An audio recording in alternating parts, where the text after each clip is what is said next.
last week we had a serious tech fail. So today, turns out that my older two kids do not have school. I don't know what they do at this school. It's a good thing they read, but because they're hardly ever in class. But anyway, it seems that way anyway. Caleb's here today helping me, making sure that we don't have any tech problems. This is Caleb, Calebito, and not so chiquito anymore. ¿Cómo estás? Bien. Bien. ¿Qué estás haciendo hoy? Jugando. Jugando. Con mis dronas. Oh, ok, está bien, jugando. ¿Y estás trabajando también o solo jugando? No, no trabajar. Solo jugar. Solo jugar, ok. Bueno, muchas gracias por ayudarme con el video. De nada. Oh, okay, ciao, bud. All right. Excelente. So today we're talking verbs, nouns, and adjectives that describe injuries in Spanish. When I am teaching this in my classes here in the Denver area, people are always confused. They're like, dolor, duele, what's the difference? But I thought burn was quemar, but then what's quemado and quemadura? And the problem is that you know, you're probably not nerdy with language like I am. And so when I see those different words, my first thought is, well, what part of speech is it and how's it going to work?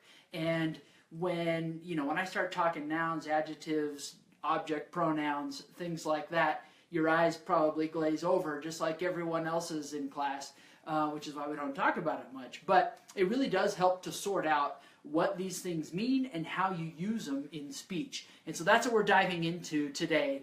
Verbs, nouns, adjectives, and sometimes participles that describe common injuries and problems that you talk about and you hear your patients talking about. So let's dive right in. Okay.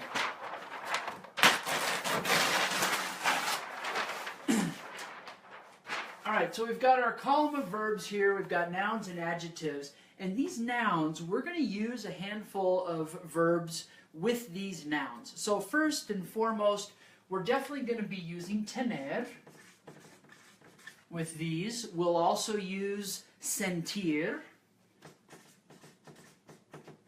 So, like, for example, think pain, right? You can have pain, you can feel pain, and then also the verb darle.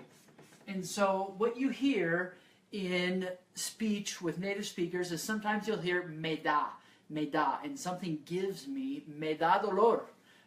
Essentially, it's like saying me duele or it hurts. Okay, so we'll use nouns with these verbs, and then with adjectives, you're primarily going to be using estar or sentirse. So the difference between sentir here and sentirse here is that you feel an object, you feel the noun, right? And the difference here is that you feel the adjective. So, por ejemplo, let's talk, I need to think of a better example as soon as we put these up here. Okay, let's dive into some of these verbs. Abrir, the verb to open. The noun in opening would be abertura. So, tiene abertura en la piel, let's say. It's not really a common way to talk about a cut, but you could say that. Tiene abertura. The adjective is abierto or abierta.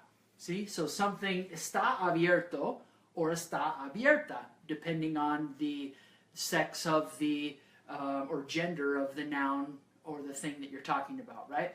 Okay. El ojo abierto, la piel, the skin, abierta. Okay, bien. Moving on. Confundirse and confundirle.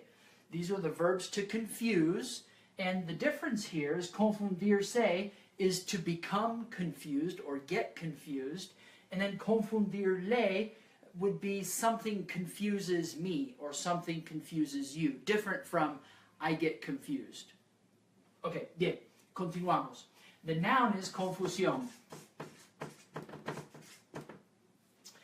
Siente confusión, you feel confusion, see? Or tiene confusión, less common than using the adjective confundido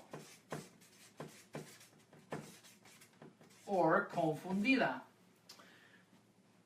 Estoy confundido. Estoy confundida for ladies. Me siento confundido. I feel confused. Me siento confundida. I feel confused as a woman, ¿verdad? Okay. Cortar. Una cortada or cortadura. Una cortada or una cortadura are the nouns that go with the verb cortar, to cut. And then the adjective cortado or cortada. Bien. So, la piel or está cortada or el brazo, the arm, está cortado. Bien? All right. Dolerle. So, doler, this is the common verb to hurt, ¿verdad? Entonces, the noun is dolor and the adjective is adolorido. Or adolorida. This would be the adjective, I guess, painful or hurt or even sore. The word for sore. So something está adolorido, los músculos están adoloridos, they're sore, ¿verdad? Okay. Or tengo dolor, siento dolor, or me da dolor, right? Okay, bien. So we've got tener, sentir, and darle, estar, and sentirse.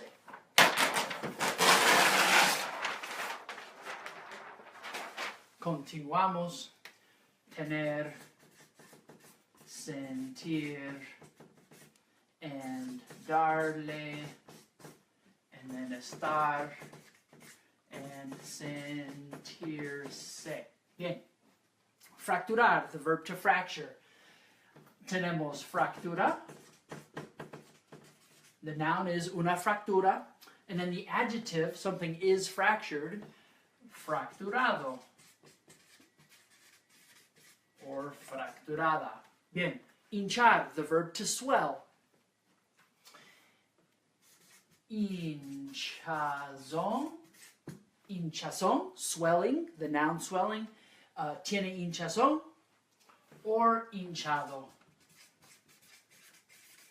Or hinchada. Something is swollen. Está hinchado. ¿Verdad? Infectar. Infección. Tiene infección. Or está infectado. Está infectado. Inflamar, the verb to inflame. Inflamación. Inflamado.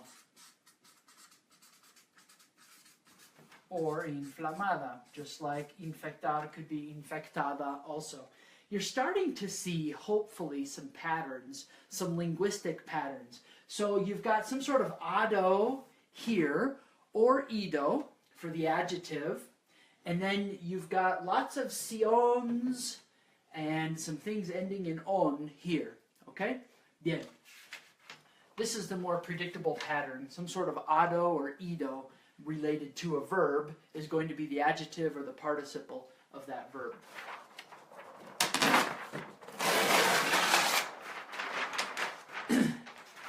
All right, let's keep going. Magullar. What's that verb? You may not have heard this one before.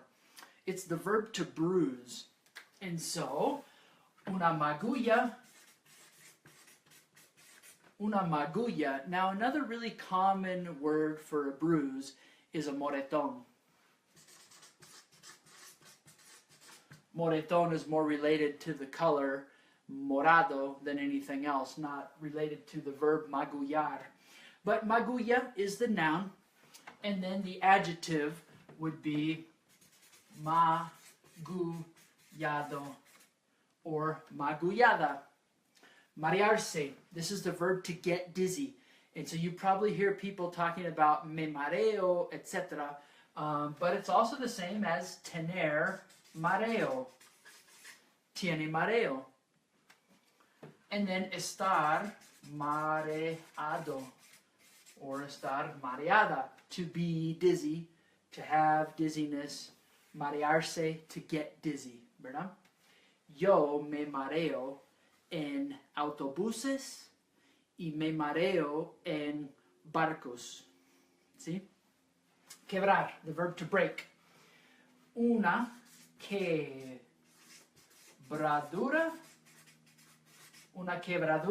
a break, and quebrado, quebrada, okay, broken. Quemar, similar to quebrar, but this is to burn. Quemadura.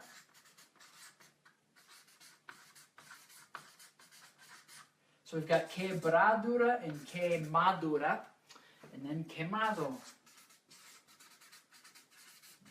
or quemada. Bien? All right, continuamos. One page left, I think.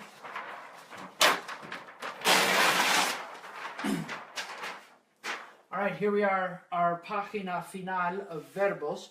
Romper is another verb to break, but this one also works for soft tissue stuff, to tear. So, romper, to tear. Any músculos, ligamentos, anything soft tissue, romper is a good one. Perfecto. So, romper, the noun is a rotura. Una rotura. And the adjective, roto, or rota. Something is broken. ¿Verdad? Okay. Torcer is the verb to twist or to sprain. And so the noun is a torcedura. A torcedura. And the adjective is torcido, or torcida. Or torcida. Bien. Now, you may have seen in the feed, Debbie is in Costa Rica right now, and she got stung, I think probably by a stingray, not a manta ray, but she got stung by a stingray, which actually, you saw Caleb, he got it 2 years ago in Nicaragua with us, and it hurts like crazy. You should have seen him jumping around on the sand and leaving his blood trail. It was actually pretty nasty. Anyway, picar and morder are two good verbs for biting. And so picar is more for insects, morder would be more for animals. Okay? So picar, una picadura,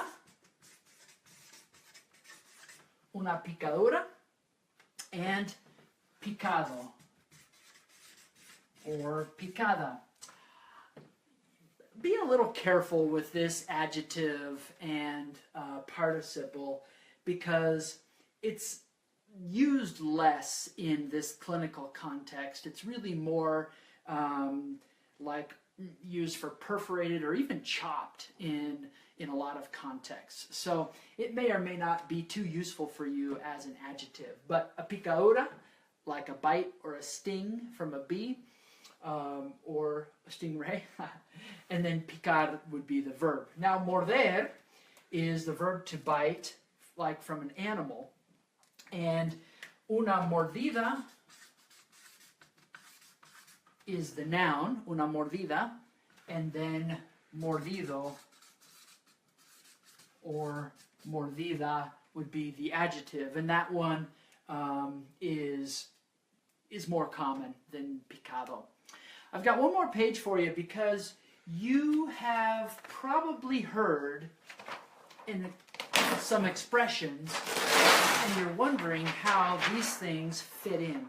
So with these verbs and any of that verb column that you just saw, it is likely that you've heard people saying se me and se le, and then a verb either in the present tense or a verb in the past tense. Let me give an example and then we'll figure out what it means. Hinchar. Do you remember this verb? This is the verb to swell. Se me hincha. Se me hincha. Se me hinchó. What's that going to mean? Se me hincha? This se me is not really reflexive. It's not... It does use an indirect object, but what it is, it's one of these special uses of the word se. It's called the se imprevisto. The se that means this was a surprise, it was an unforeseen event, it just happened to me. And so, se me hincha, something swells up on me. Se me hinchan, let's say, se me hinchan los tobillos. My ankles swell up on me, ¿verdad? Or se le, it's no longer me, it's he or she or usted. So this would be a question. Se le hinchan los tobillos?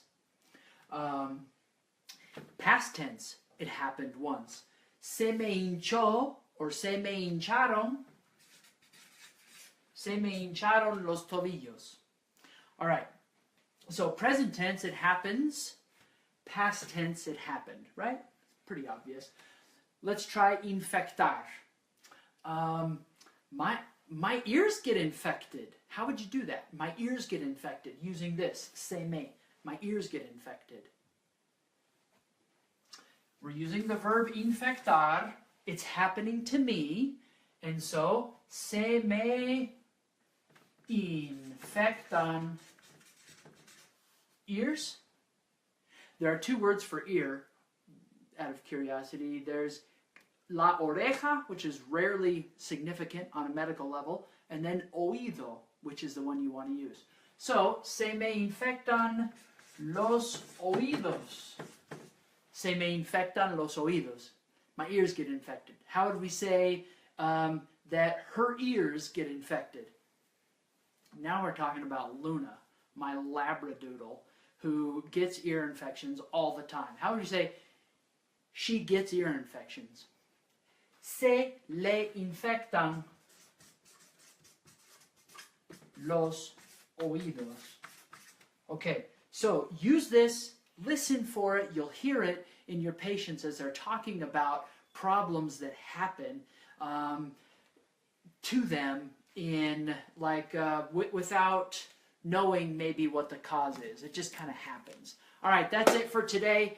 I'm looking forward to a great weekend at home, and I will see you next Friday. Just a quick reminder, this was a topic that I thought would be good because I see it all the time in my classes, but I do keep a running list of community requested topics. So please send me an email, post a topic here in the group, and we'll be glad to take a look at it one of these Fridays. Hasta luego! Hey, thank you for joining me today on this Video Viernes lesson. I wanted to invite you to join our community if you're not a member of the Facebook group already, that I deliver these live lessons in on most every Friday. And also point you to the website where you can find a bunch more information about medical Spanish, whether that be courses or free materials for you, or finding a private tutor to work with you online or face-to-face. And also let you know about some amazing Spanish immersion programs, either you as a medical person or your significant other as working in some other industry, or your family. If you want to improve your Spanish and you have time and budget to go do some travel, our programs are pretty amazing. I think it'd be fun to work with you. And finally, if you have some document work at your clinic or at your hospital or within your setting that needs to be professionally translated, shoot me a message, upload your document to us, and we can get you a quick quote and help you out with your Spanish language documents as well. Have a great day.